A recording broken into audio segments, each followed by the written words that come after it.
Ni Nicole Yala, Chris Chuper, kasama ang nag-iisang diehard fan ni Chris Chuper, Nicole Yala. Dear Nicole and Chris. Dear Nicole and Chris. Dear Nicole and Chris. Dear Nicole and Chris.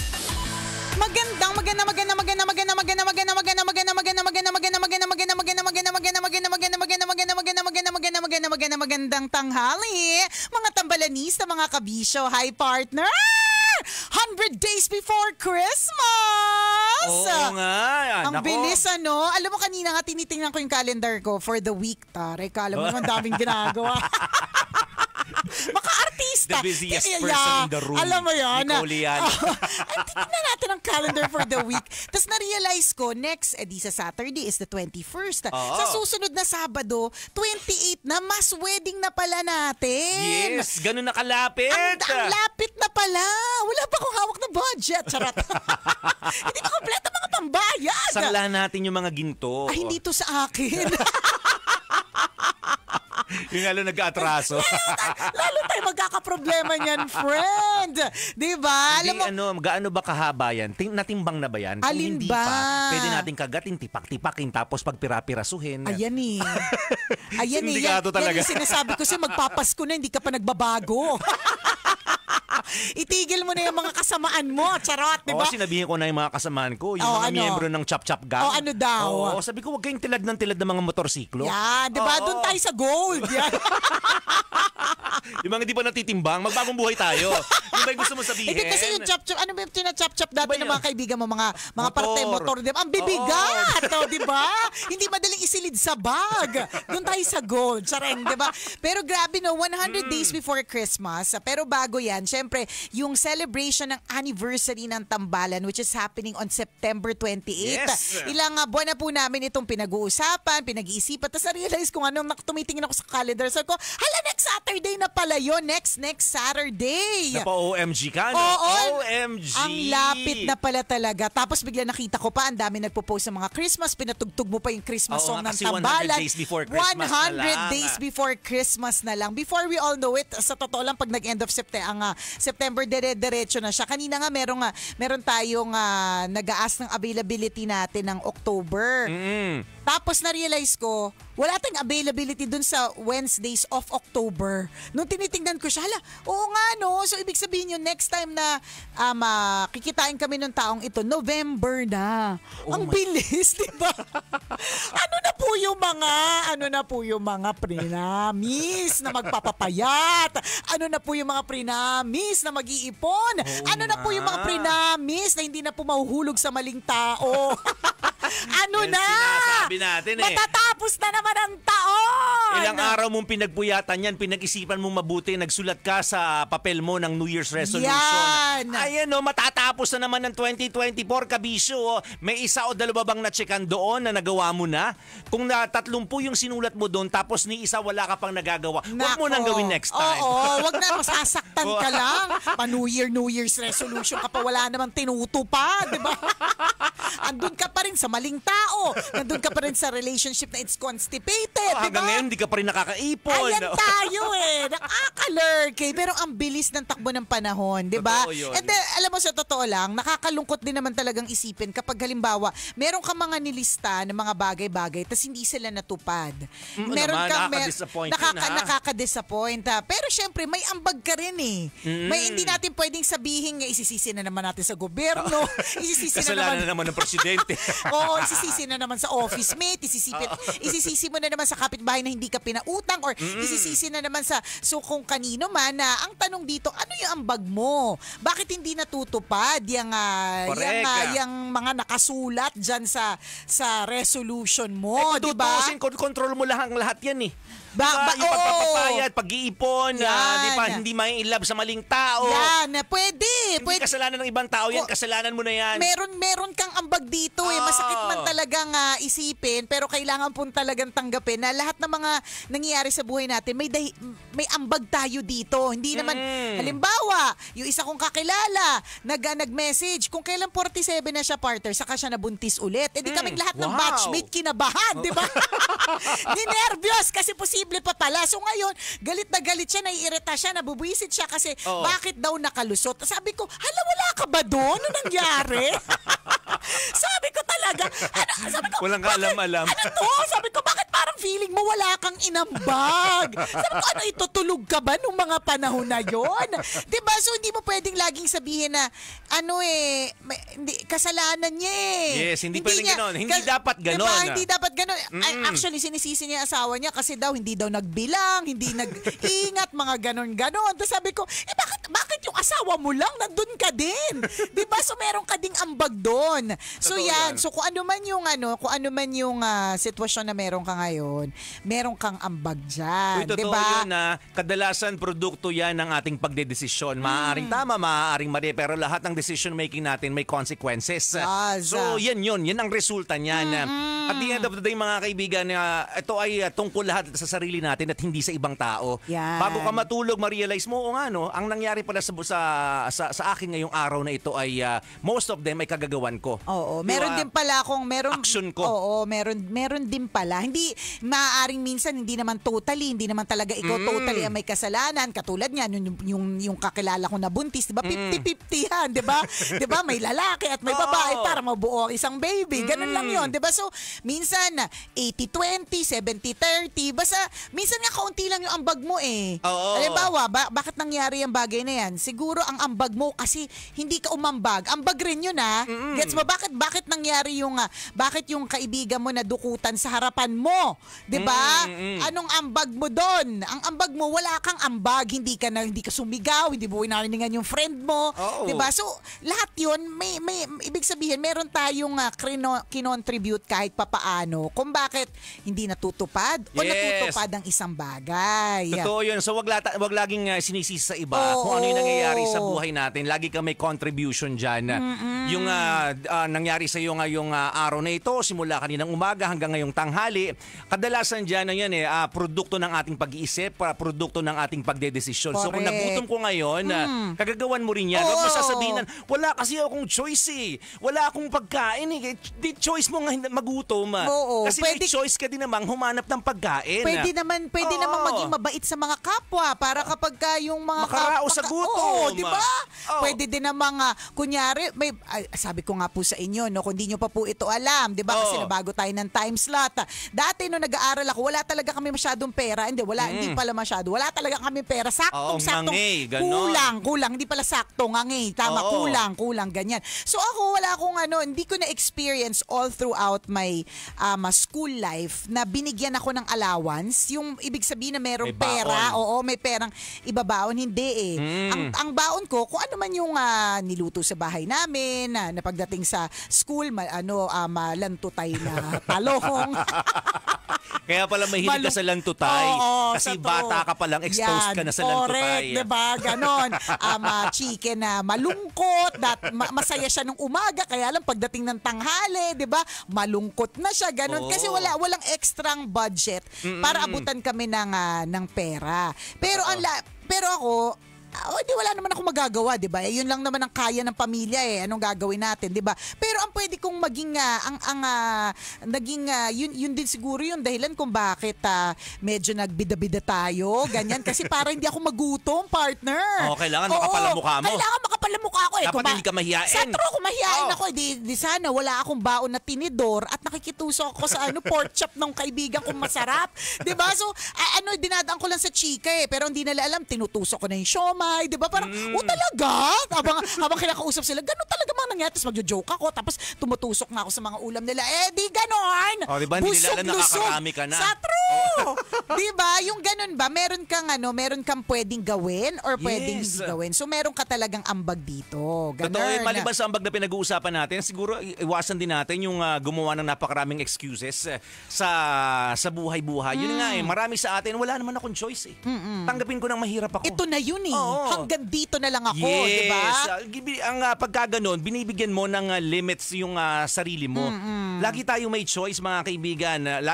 choice mong magkaroon ng jowa, choice mo ring maging single. Yan. Choice mong magutom ngayon, choice mo ring mabusog ngayon. Yarn. Huwag mo sasabihin, wala kasi akong pambili ng pagkain, tatanggapin ko na lang, gutom ako, bahala na mamaya. Oh, di ba? Tapos problemahin mo yung mga tao sa paligid na nagugutom ka, di ba?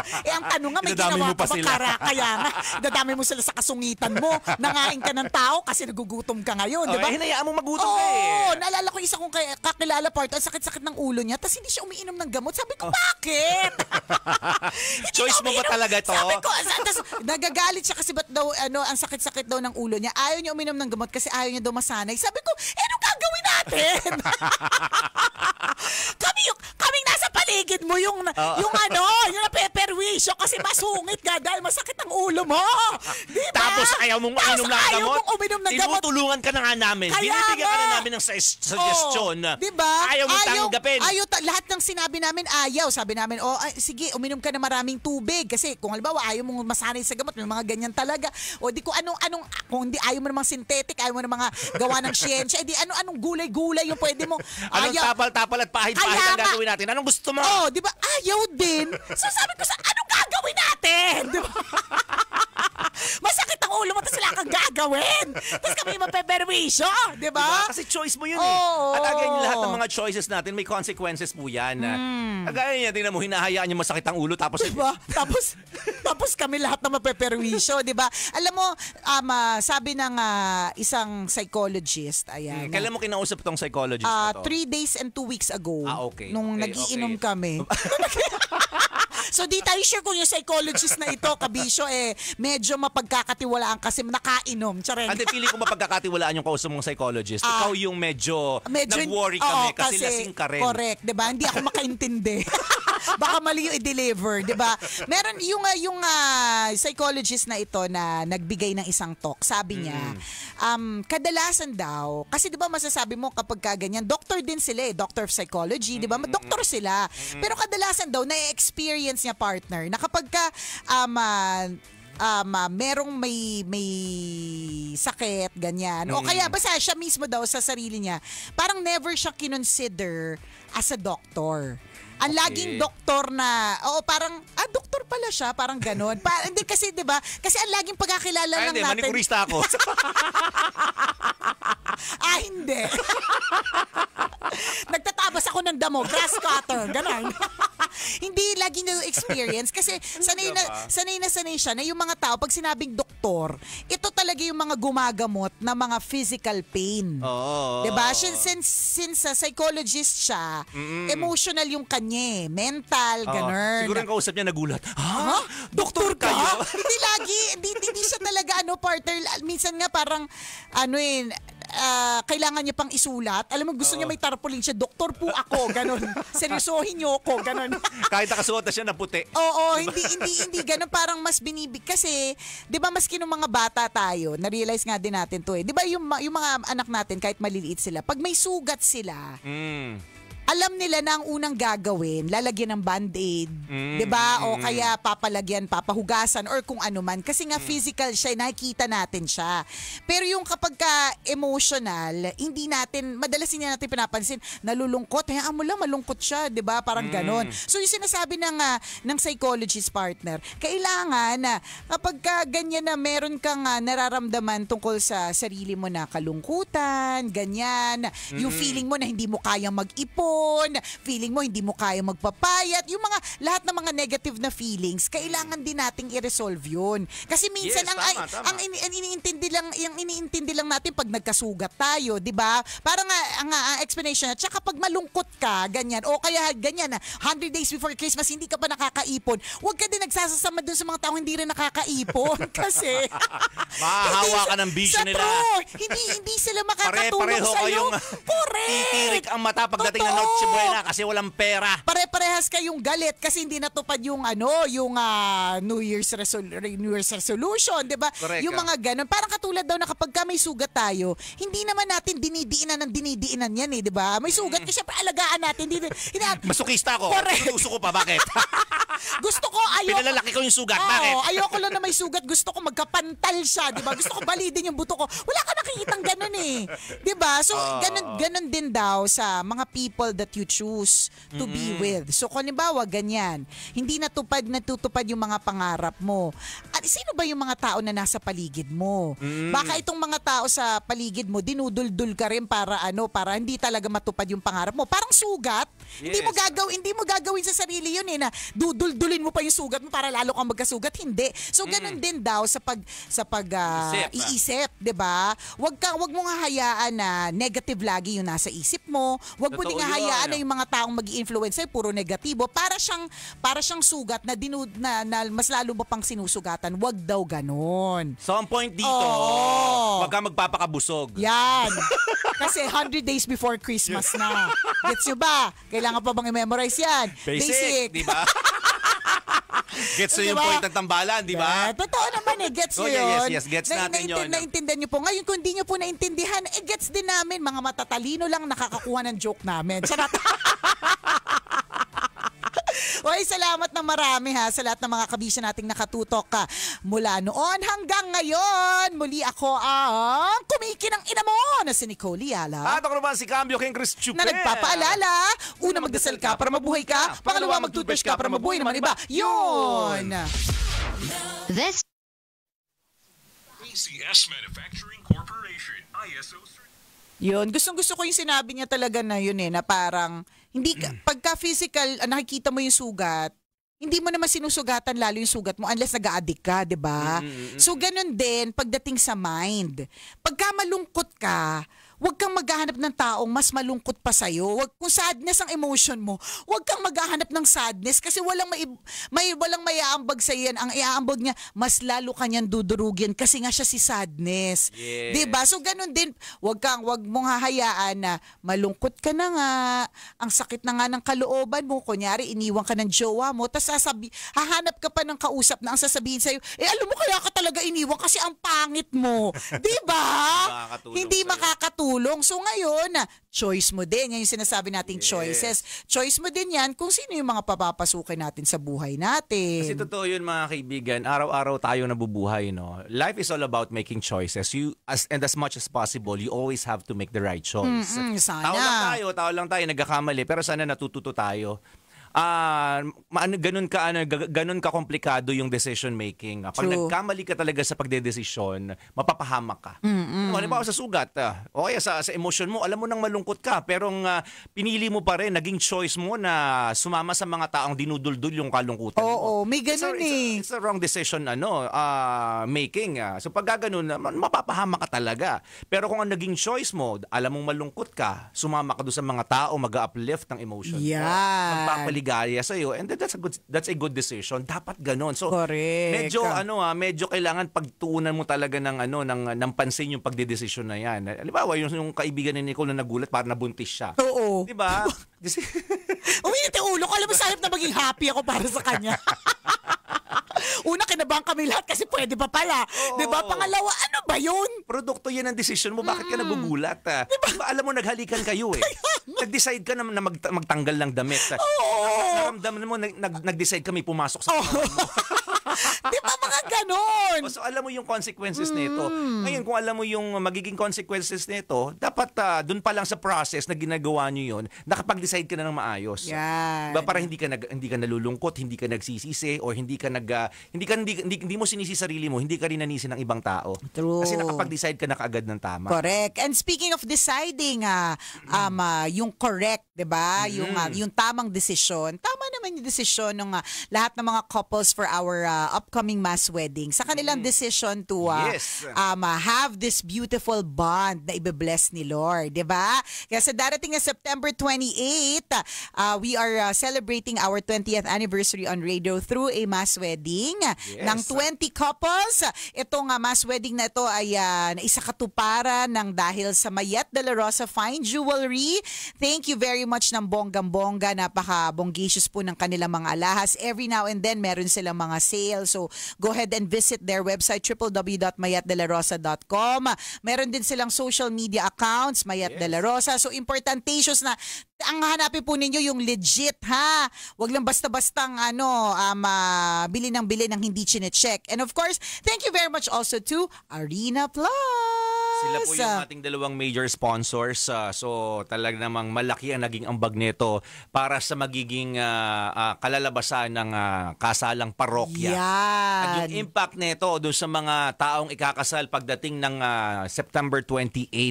Diba, napaka-memorable nito. Hindi lamang syempre doon sa mga sponsors, doon sa mga attend, but lalong higit na doon sa mga ikakasal. Isipin nyo yun, no? Turning point ng buhay yun eh. Diba, yung from single going to double. To double. Or from double to being single kasi together na sila yes, finally, correct. 'di ba?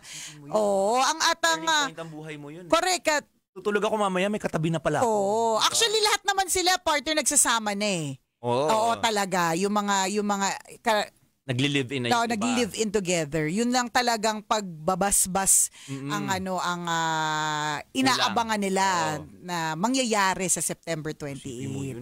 Di ba? Basbasa na sila. Yes, Finally. correct, 'di ba? Kaya nakakatuwa 'yun. So, 'yan yung mga sinasabi nating na decisions. Yes. Yung tambalan pwede namang magdesisyong hindi gawin 'yun eh.